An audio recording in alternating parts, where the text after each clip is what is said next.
حکومت کا الیکشن 2024 تک نہ کرانے کا پلان، اسٹیبلشمنٹ حکومت کی جبکہ عدلیہ عمران خان کی اتحادی بن گئی ہے۔ حامد میر نے بڑوں کے بڑے راز کھول دیے۔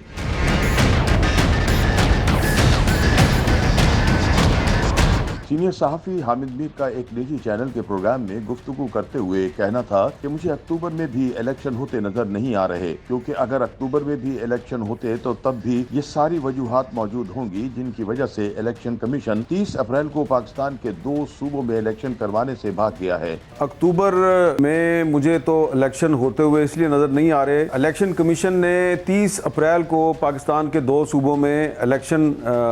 کرانے سے یہ کہیں کہ بھاگ گئے ہیں۔ میں تو یہی کہوں گا کہ بھاگ گئے ہیں یہ۔ سینئر صحافی نے کہا کہ عمران خان کی بات بالکل درست ہے کہ اگر ایک بار آئین کی خلاف ورزی ہو جائے اور اس کی کوئی پکڑ نہ ہو تو یہ پھر اکتوبر میں بھی الیکشن نہیں کروائیں گے، کیونکہ اکتوبر تک صدر عارف علوی کی مدت بھی پوری ہو جائے گی اور کچھ عرصے تک چیف جسٹس آف پاکستان کی مدت بھی پوری ہو جائے گی۔ تو یہ کوشش یہی کرے گی کہ تھوڑی سی ایکسٹینشن دے کر اسی اسمبلی سے صدر بھی لے آئیں اور اسی حکومت کے دور میں نیا چیف جسٹس بھی آ جائے اور اس کے بعد اس حکومت کو مزید 5-6 مہینے آگے لے جائے اور پھر 2024 میں یہ الیکشن کروائیں۔ عمران خان صاحب کی بات درست ہے کہ ایک دفعہ اگر کانسٹیٹیوشن کی وائلیشن ہو جائے اور اس کی کوئی صحیح طریقے سے پکڑ نہ ہو، اکاؤنٹیبلٹی نہ ہو، تو پھر یہ اکتوبر میں بھی الیکشن نہیں کروائیں گے۔ صدر عارف علوی صاحب جو ہیں ان کی بھی مدت پوری ہو جائے گی، چیف جسٹس آف پاکستان جو ہیں کچھ عرصے بعد ان کی بھی مدت پوری ہو جائے گی۔ حامد میر نے کہا کہ یہ جو آئین سے انحراف کا راستہ ہے اس سے مزید پیچیدگیاں جنم لے گی، اور میں یہ سمجھتا ہوں کہ 30 اپریل کو سپریم کورٹ نے 2 صوبوں میں الیکشن کروانے کا حکم دیا تھا۔